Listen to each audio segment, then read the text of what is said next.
कोल्हापुरात शिवजयंतीच्या उत्साहात तरुणांनी हुल्लडबाजी केली आहे। हुल्लडबाजीतून एका तरुणावरती हल्ला झाल्याचा व्हिडिओही समोर आलाय। संपूर्ण महाराष्ट्रात शिवजयंतीचा उत्साह पाहायला मिळत होता। मात्र या आनंदाच्या वातावरणात कोल्हापुरातल्या अनेक भागात काही अतिउत्साही तरुणांनी दुचाकींचे सायलेन्सर काढून कर्कश आवाज काढत अक्षरशः हैदोस घातला।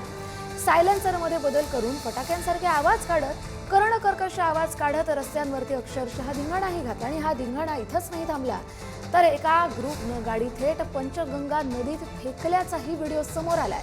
तर काहींनी स्वतः एका वीट भट्टीवरती गाडी पेटवली आहे। विशेष म्हणजे या हुल्लडबाजीला वैतागलेल्या केरले इथं स्थानिक गावकऱ्यांनी गाड्या फोडल्या, तर बुदरगडावरती सुद्धा अशाच काही हुल्लडबाजांचा एक मोठा गाड्यांचा ग्रुप मोठमोठे आवाज काढत असल्याचंही समोर आलं।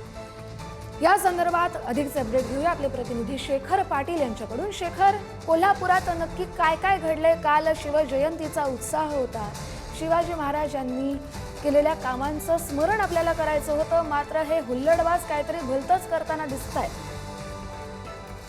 अगदी बरोबर आहे कस्तुरी। संपूर्ण कोल्हापूरसह राज्यभरामध्ये मोठ्या उत्साहात शिवजयंती साजरी झाली। मात्र याला गालबोट जे आहे ते या अशा पद्धतीच्या रेसिंग क्लबवाल्या मुलांनी लावलेला आहे। अतिशय हुल्लडबाजी म्हणजे परवा मध्यरात्रीपासून हे सगळेजण जे आहे ते अशा पद्धतीने गाड्यांची सायलेन्सरच्या पुंगळ्या काढून मोठमोठे आवाज करून सगळीकडे पळताना पाहायला मिळत होते। अक्षरशः सायलेन्सर पूर्ण लाल तापून होईपर्यंत हे सगळे प्रकार त्यांच्याकडून सुरू होते।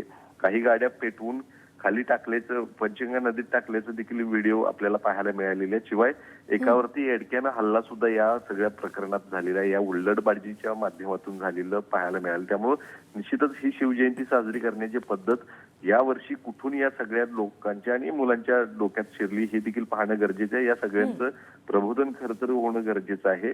शिवाय या सगळ्यांना अद्दल घडवण्यासाठी पोलीस प्रशासनाने सुद्धा या सगळ्यांना ट्रेस करून यांच्यावरती कडक कारवाई करण्याची गरज आहे। कारण अशा पद्धतीनं अपरित घटना खरं तर घडत असतील तर ते योग्य नाही। आणि छत्रपती शिवाजी महाराजांची विशेष करून ही जयंती आहे, त्या जयंतीला जर अशा पद्धतीनं जर कोणी धिंगाणा करत असेल तर ते अतिशय अयोग्य आहे म्हणत अनेकांनी या संदर्भातल्या आता तक्रार करायला सुरुवात केलेली आहे।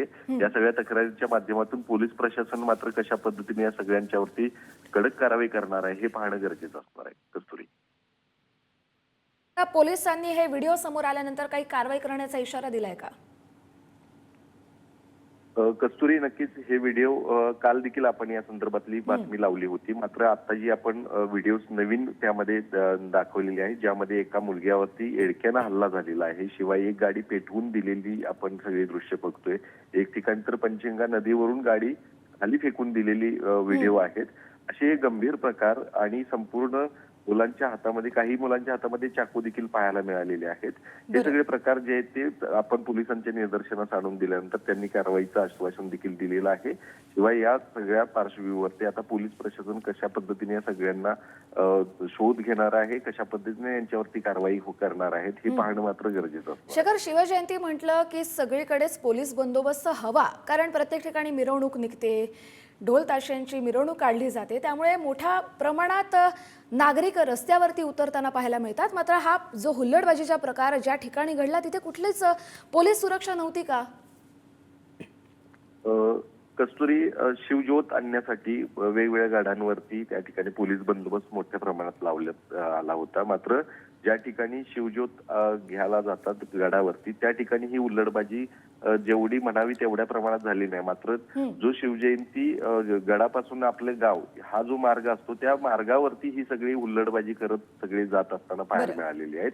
अनेकांच्या गाड्यांचे पुंगळ्या त्या ठिकाणी काढून मोठमोठे आवाज करत हे सगळे आपल्या गावापर्यंत ज्योत घेऊन गेलेले आहेत। काही जण तर अशाच पद्धतीनं केवळ हुल्लडबाजी करण्यासाठी या ठिकाणी आले होते असं पाहायला मिळालं। त्यामुळे निश्चित या सगळ्या प्रकारावर पोलिसांनी ज्या ज्या ठिकाणी बंदोबस्त करणं आवश्यक होतं त्या ठिकाणी केला आपण या होता। दृश्यांमधून पाहतोय फक्त एक दोन हुल्लडबाज नाहीये, तर अख्खा एक मॉब दिसतोय। स्वतःचीच किंवा दुसऱ्याची गाडी पंचगंगा नदीत फेकणं किंवा त्याला आग लावणं, यात कसला आनंद आहे हे या तरुणांनाच विचारावं लागेल। त्यामुळे पोलीस यांच्यावरती काय कारवाई करतात हे पाहणं महत्त्वाचं असेल। धन्यवाद शेखर, तुम्ही दिलेल्या सविस्तर अपडेटसाठी।